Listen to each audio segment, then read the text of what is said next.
Magandang gabi sa ating lahat mula sa aming pamilya Basatan, para kami ay gamitin ng Lord para sa sharing of His Word tonight. And we praise Him and we greet all of you a pleasant evening. And so, bubuksan natin ang ating programa sa pamamagitan ng isang short prayer na sasambitin ng aking may bahay.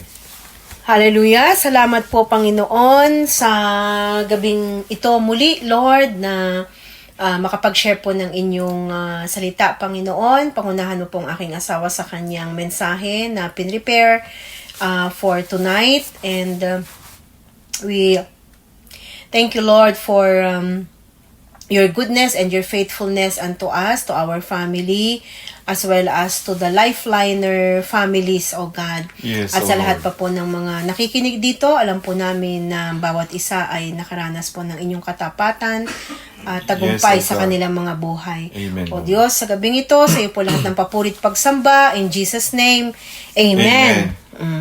At babati tayo sa mga pangalan na ating maalala. Of course, unang-una sa lahat, sila Ferrer family. Ang ating pong head pastor, Pastor Nelson Serrano Ferrer, at ang kanya pong supportive na wife, Sister Elisa, gayon din po kay Sister Judah at kay Pastora Moraya na naging nakareceive po ng parangal, no? Best Preacher of the Year. Wow. Ayan. Praise the Lord for that. So, nagmana po, syempre, kay Pastor Nelson. Syempre, sa kanilang dalawa ni Sister Elisa, no? Oo Sister naman. Elisa. Okay. So, pero syempre, si Pastor kasi ang preacher. Although teacher naman, Sister Elisa, no? May similarity. Yung Combination of a preacher and a teacher. Oo, ayan. Okay. Praise the At, Lord. yes po, at ganun din po kay Pastor J.R. Carizal at kay Sister Emily Carizal at kay Jael at Jeriel na kanilang mga anak. Magandang gabi rin po kila Pastor Jess Fuente Blanca at Pastor Mac Jun Salvador. Diyan sa Ramos Tarlac. Opo, at mukha pong sila ay nag-enjoy, praise the Lord, no, sa kanila pong AFCM gathering. Ayan Naks po. naman. Oh. Okay. So, magandang gabi rin po kay Pastor Jonathan Pasion Agudon, kay Sister Rosa, at sa kanila pong anak na si Dong. Ayan. O nakasama nila sa Magsingal, Ilocos Sur. Ayan. Magandang gabi rin po kay Pastor Brian Agustin, kay Sister Arlene, at sa kanila pong dalawang anak. Gayon din po kay sino pa ba mga ayan. Gayon din po kay Sister Alma Monar Torres, kay Brother Froilan, at kay Bethel. Magandang gabi rin po kay Sister Maribel Asuncion Punsalan, kay Brother Joe, kay Jacob, kay Jones, kay Lika, at kay Joel. Magandang gabi rin po kay Sister Geraldine Gaimen. Ayan po ang ating pong speaker Last Wednesday. Yes po. Napaka obedient din po niya na manggagawa. Ayan po. Kay Sister Raquel Mendita. Hello sis. Magandang gabi sa iyo. At gayon din po kay Sister Sister Marie Punsalan. Ayan, Maribel Ventura Punsalan. Ayan. Okay. Kay Brother Joey, kay Kit, kay Jillian at Joshua. kay Joshua. Magandang gabi rin po kay Sister Jenny, Brother Elmo, at sa kanila pong mga anak, kay Christian, gayon din po kay Syra, at pamangkin nila na si Desiree. Ayan po. At Sister, magandang gabi rin sa Diwag family. Ayan po. Kay Sister Eden at kay Brother Melchor Diwag at sa kanila pong mga anak, kay Clarence at kay Jairo. Kumusta na kaya si Jairo? Wala tayong balita. Magandang gabi rin Sister Gloria Gambala Alipit at sa kanila pong dalawang anak, kay Jairil at kay Sandy. Gloria Alipit Gambala. Ano mas nabi ko? Okay lang yun. Okay lang yun. Okay. So, Ayan, minsan nagkakabalik, nagbabaliktad. Ayan po, at sino pa bang ating na-miss na batiin? Sila Sister Eden, nabati na natin. Ayan po. Sila, si Pastor Nick ng Snacks Radio. Oo. Siya yung manager, kung hindi ako nagkakamali. Ayan po, at sa lahat pa po, syempre na masugid na taga-subaybay po ng programa na Pamana, magandang gabi po sa inyong lahat. Ito na po si Pastor Ever sa kanya pong mensahe. Okay. Amen. So, ang pag-uusapan natin ngayon ay series of unfavorable situations. But, after all, God is in control. No? Series of unfavorable situations. But, after all, God is in control. Okay. Meron akong narinig na kwento na siya ay isang ulila sa ama. Mahirap sila. May isa siyang ate. At of course, ang kanilang natitirang magulang na nagpalaki sa kanila. Yung ate naman niya, pinaaral siya. No? Ito yung isang binata. So, yung atin niya kasi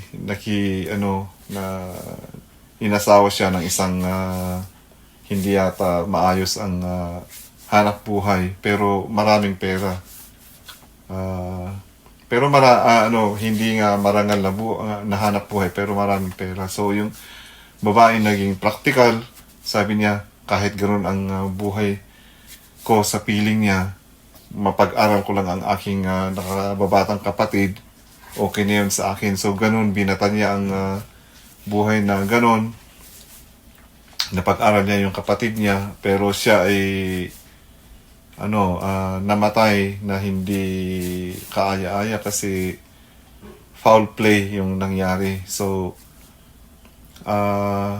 tapos yung mastermind, gumawa din ng paraan para yung nakababata niyang kapatid na lalaki, yung pinag-aral niya, mapabilanggo para hindi makagawa ng something laban sa kanya o kaya mag-report na magpa-imbestiga para maimbestigahan yung naging kasama niya sa buhay, yung babae, no?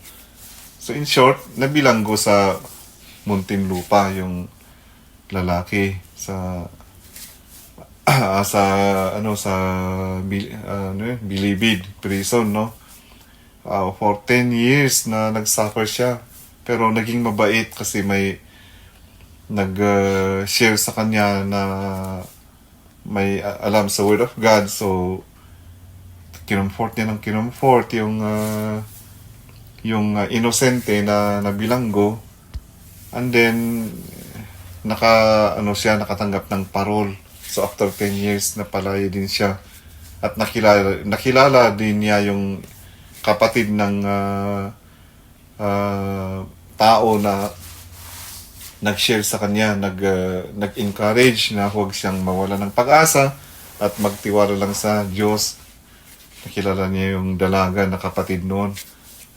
So in short, may nangyaring maganda sa buhay niya pero talagang naano siya kasi hirap siyang makabangon. Siyempre may tatak na sa kanya na galing sa Bilibid prison. So kapag mag-apply ng trabaho, talagang nasira na ang kanyang puri. So yun na. Pero naging maayos ang Diyos sa kanya, naging mabuti ang Diyos sa kanya. Kaya nakabangon siya sa buhay. So, yung nangyari sa kanya na problem after problem, yung namatay nga yung atin niya na walang hustisya, tapos pinabilanggo din siya na inosente siya nga. Pero tapos nagdusa siya sa munti at yun nga talagang masakit ang kanyang loob, pero dahil nga sa may nag-share sa kanya ng Word of God, he was comforted in a way. So yun, talagang may yugto ng ating buhay, ng mga buhay, ng buhay ng mga tao, Kristiyano man o hindi, na sunod-sunod yung trahedya na minsan hindi pa nga nakakababangon ang isang tao, may nangyari uli hanggang talagang maludmok ang isang tao. Pero yun nga yung title natin na series of unfavorable situations, but after all God is in control, no? So nangyari yung sa kanya na hindi nagpabaya ang Diyos sa kanyang buhay. May napalaya siya hanggang nagkaroon din ng trabaho at may nagmahal sa kanya at may maraming naging friends sa latter part of his life, no? So tunghayan natin ang Job chapter 1 verses 14 to 18 na yung sinasabi ko na problem after problem, but then after all God is in control. Job chapter 1 verses 14 to 18. And there came a messenger to Job and said, the oxen were plowing and the donkeys Plowing. and the donkeys feeding beside them. And the Sabaeans fell upon them and took them and struck down the servants with the edge of the sword, and I alone have escaped to tell you. 16. While he was yet speaking, there came another and said, the fire of God fell from heaven and burned up the sheep and the servants and consumed them, and I alone have escaped and tell you. Sige, tuloy. 17. While he was yet speaking, there came another and said, the Chaldeans formed three groups. The Chaldeans formed three groups and made a raid on the camels and took them and struck down the servants with the edge of the sword, and I alone have escaped to tell you. While he was yet speaking, there came another and said, your sons and daughters were eating and drinking wine in their oldest brother's house, and behold, a great wind came across the wilderness and struck the four corners of the house, and it fell upon the young people, and they are dead, and I alone have escaped to tell you. Hanggang 19 pala yun. Hanggang 19. Okay, so nakita natin o narinig natin, nabasa natin na ganun ang nangyari, no? One after the other na problem, di ba?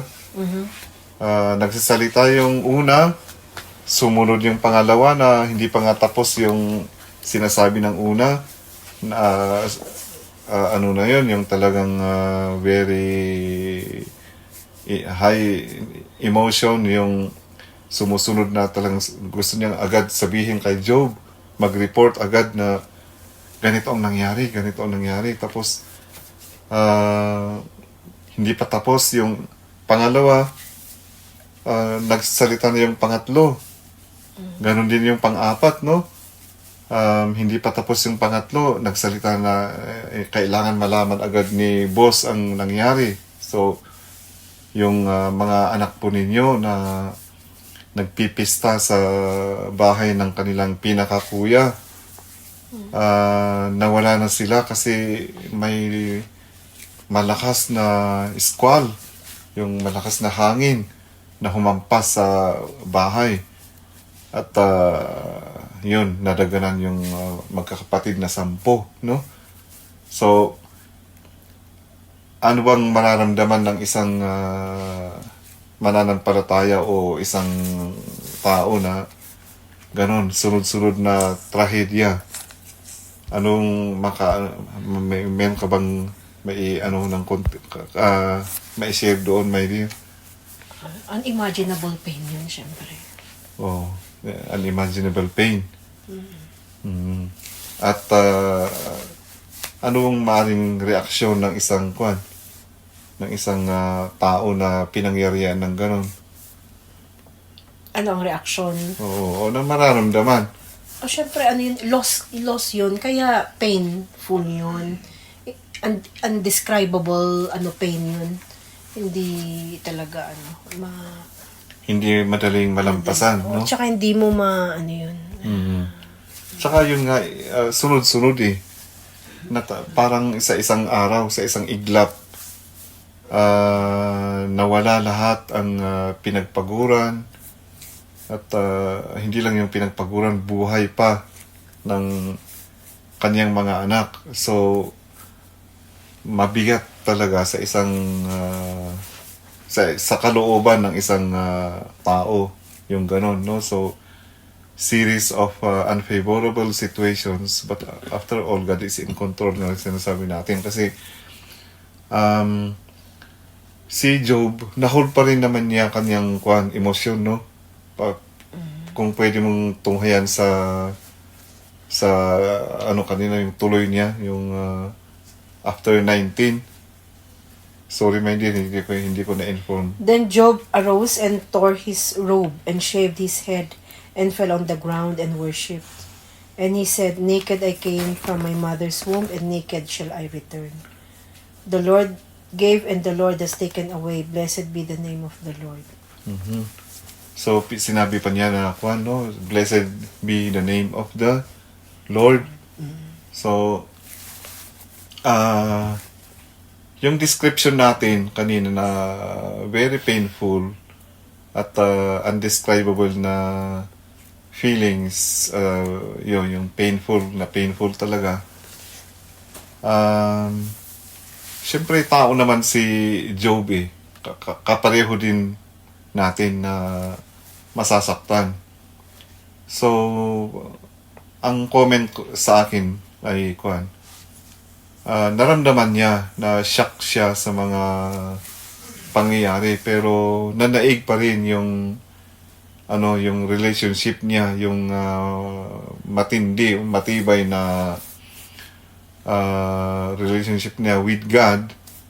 And so nakayanan pa rin niya na nasambit na praise be the name of the Lord, no? Pinuri pa rin niya ang Panginoong Diyos. So napaka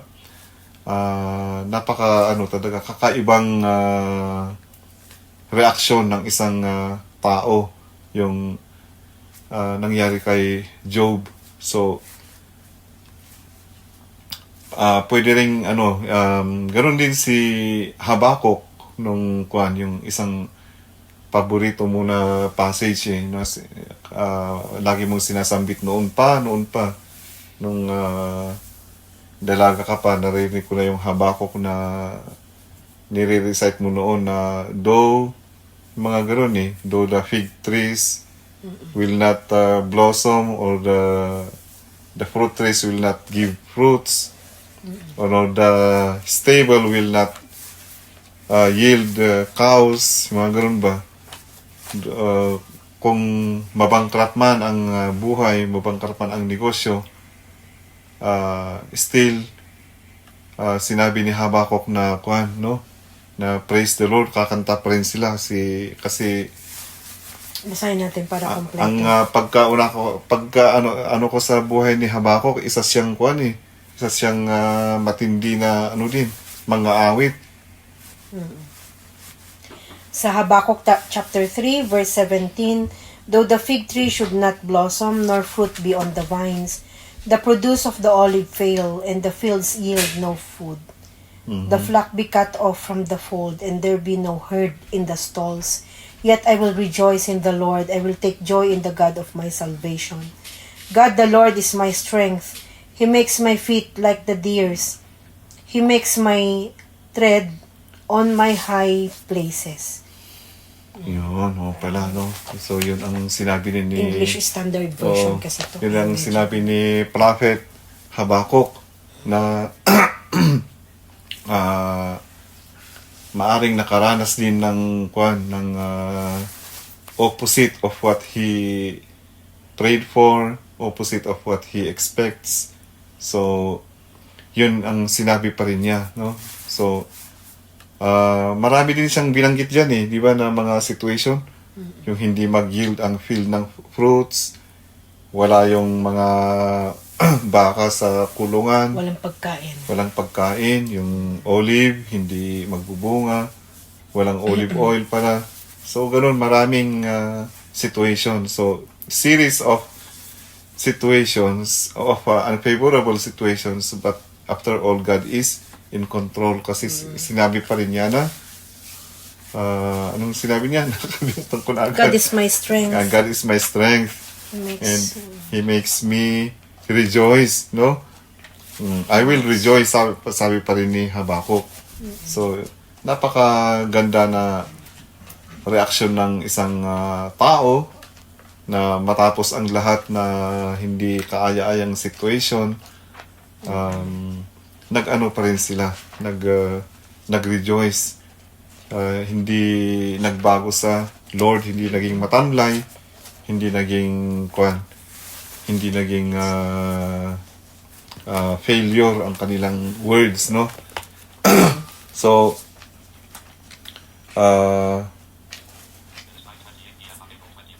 bilang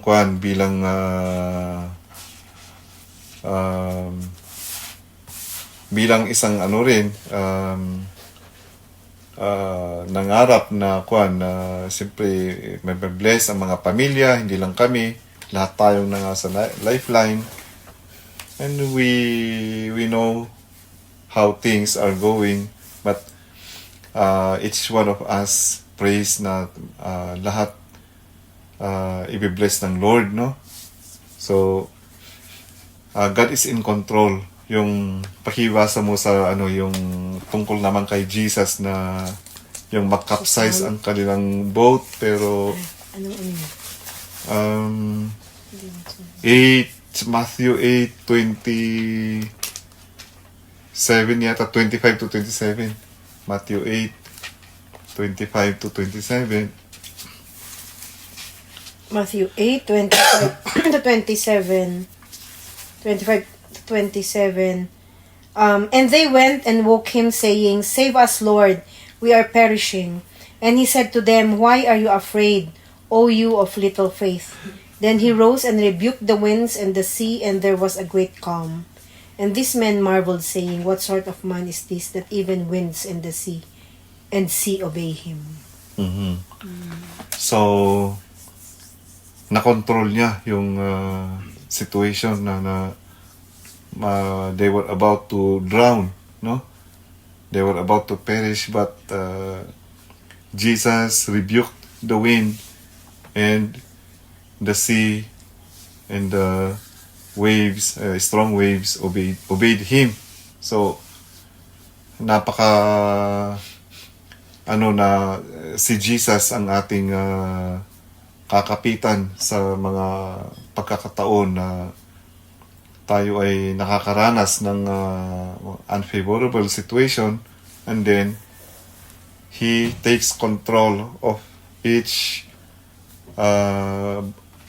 bad situation, no? So, maganda. And then, ano pang sabi ng Word of God sa Job chapter 42 verses 1 and 2. Then Job answered the Lord and said, "I know that you can do all things, and that no purpose of yours can be thwarted." So, no purpose of God can be thwarted, no? Can be changed. Can be changed, o kaya can be redirected by anyone on earth, no? Hindi pwedeng diktahan ng isang tao ang Lord para yung purpose niyang mabuti ay mabago, no? Yung karanasan ni Balak at si Balaam, na itong si Balak talagang pinakikiusapan niya si Balaam na i-curse yung mga Israelites kasi magiging kaaway nila sa hinaharap na mga araw. Pero si Balaam, ang sabi naman niya, "What the Lord says to me, that I will say to you." Kung ano yung binibless ng Lord, binibless ng Lord, hindi pwedeng i-curse. Bagamat may situation na parang bibigay na si Balaam, pero ano pa rin, inano ng Lord na kung ano ang aking pasya, yun ang sasabihin mo kay Balak, at yun nga ang nangyari. So, dyan sa Job chapter 42 verses 1 and 2 na sinabi dyan na hindi matwart ang purpose ng Lord. Okay, so He is in control of what He says, what He said, and what He will say. At yung Jeremiah 29:11 na sinabi nga niya roon na He knows the plans He has for us, plans to prosper us and not to harm us, plans to give us hope and a future. So, mag-ano lang tayo mga Kristiyano kasi yun nga, after all, God is in control of each situations, no? So,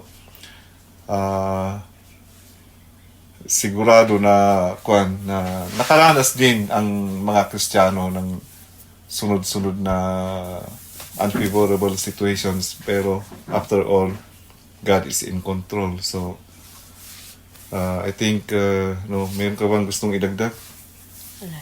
Wala na. So oras na. Pray na tayo.